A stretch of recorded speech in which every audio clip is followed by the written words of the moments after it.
my really good friend at the time, she was going down the clinical road, and then I was like, so I had a look at all of that, and it was all about, different emotions and feelings and everything I do now, but I ran away from it then.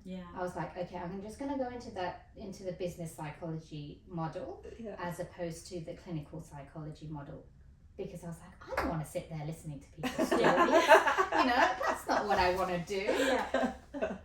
Oh my God, if I could go back. Because that's all I do now. So I think I ran away from it in that way. I didn't want to be doing it in that model. I've created my own model now. But I did actually run away from all of what I'm doing now. That's okay. It was all meant to be for that moment and that time, wasn't it? That's for right. you to be what you're doing, what you do. I want to go back a few places. So from 14, moving probably fast forward on, you've gone through school and you've come up against, which most of us do when we've opened some other area, the confront of having to fit in and all of those things. And now past school, what did you do once you left school and all that? Did you go down a holistic path? Were you looking at meditating, any of those different holistic modalities, practices? Or so growing up, culturally as a Hindu, we do those things in the home every day anyway. Okay. So it's just part and parcel of. Can you share a little bit with us? It'd be beautiful just to have a little insight into how your day would be. Every family is different. Yes. Some people do it more than others. Yes. So in our home, it was, you woke up in the morning, you cleaned your teeth, you got yourself ready, had a shower, got yourself ready, and then we would have a temple. We have a temple in the home. Wow. With we have so many gods and goddesses. Yes. And remember, when it's gods and goddesses, it really is the masculine within us and the feminine within us. Beautiful. Because each of those gods and goddesses have their own stories. Yes. And it's the mythology and the philosophical nature of their stories that relates to us as human beings. Yes.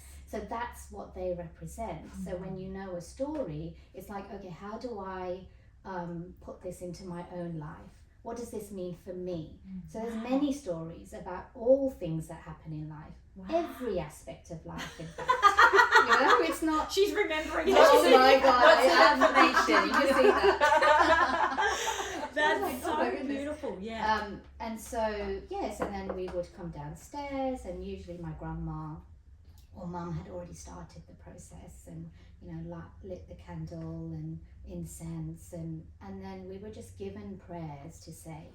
And so then we would just have that moment. You could sit there for 2 minutes, or you could sit there for half an hour. It just depends, what you're doing and where you're at. But having that ritual of sitting in silence as well. It wasn't always silent. There's sometimes, my brother would be playing, his hip hop music in the background. I love this. But it's still just being still, because you can still have everything going on around you, because it's not actually about sitting in silence. Yes. And I actually still can't sit in silence because it was never really silent. Yes. We had There's extended so much family going on, living together in one home. Yes. And so it's just finding the silence within. Wow. And even now when I, work with my clients, or I talk to my students, they say, so should we meditate, Yeah. And I'm like, you need to figure that out for yourself. Yeah. Like for me, life is a walking meditation. Yeah. And it's about what you choose to attach to and what you choose not to attach to. So do you have to? No. Yes. Yes. You don't have to do anything. Beautiful. It's whatever resonates to yourself. And that's the magic, isn't it? Yeah. Because that's where you're designing life how you want it to be. Because it actually is. There isn't any right and wrong. You know what I mean Yes, when I absolutely. say that. Yes. From a good place. Absolutely. Yeah. Yes, as long as you're practicing your own way, whatever that way. In kindness and absolutely. in a loving way. That's bringing you some stillness and some peace. Yeah. Yes, because it's individual to you. Absolutely. Yeah. Yeah, that's beautiful. I love that you've said that, and that I think that's the theme that's coming through more and more especially in the last couple of years, you know, we're finding that we're detaching ourselves from outside influences Yes. that we may have followed. We may have had a guru, or we may have had some kind of person that we've put on a pedestal, and we're realizing, okay, not good for me, not good for them. I need to find my own way, and where do I need to go? What do I need to do? Absolutely. Within, yeah. Absolutely. And, you know, I've found over the years when I've worked with individuals just from a clinic perspective, and, you know, sometimes people look at me or put me in that position of awe, kind of going, well, you know, because you're the one that's guiding me through this. Yes. And I'm like, no, don't ever do that, because I am just as human as you are. Yeah. And I share personal stories, because I am not immune to any of those things. Yeah. We're all the same. Absolutely. Yep. Mhm. And so so then you know, it's helping them to listen to the messages of their own body. Yeah. Because the body does have all the messages. It has all the answers. Our heart is our empress or our emperor, and the heart knows. Yeah. Yeah. But we Beautiful. just don't listen. No. Or we don't know how to listen sometimes, and that's okay. Yeah. You know, so I love being that person that actually reminds them of their own power as well, of their own story, and giving them or empowering them to make their own choices, because some things they want to keep and some things they want to let go of. And sometimes, you know, we talked about courage before, about being uncomfortable, and it does take courage to be vulnerable and to look at something that you're like, well, actually, that is my responsibility. I can blame someone till the cows come home, but actually, I can own me in this present time and go, I don't want to do it that anymore. Yeah. I don't want to say that anymore. I don't want to feel that anymore. And it actually is as easy as that, but our humanness gets in the way. And our attachment. Yeah. That's Yeah, right. because it's the way I've always done it, or this is who I am, or the Yeah. attachment to the outcomes you get when you behave in a certain way. And there's so many filtered layers of attachment. And that fixedness of that, to moving to that flexibility of choice as well. Yeah. And, you know, even coming today, you know, it was like I could have got really fixed and gone, I just can't do this. Yes. I didn't. Yes, no. I was laughing just flicking forward because Monica's done a couple of expos recently, and I'm going, great, that's really good practice to being in the public and just being, you know, in the spotlight.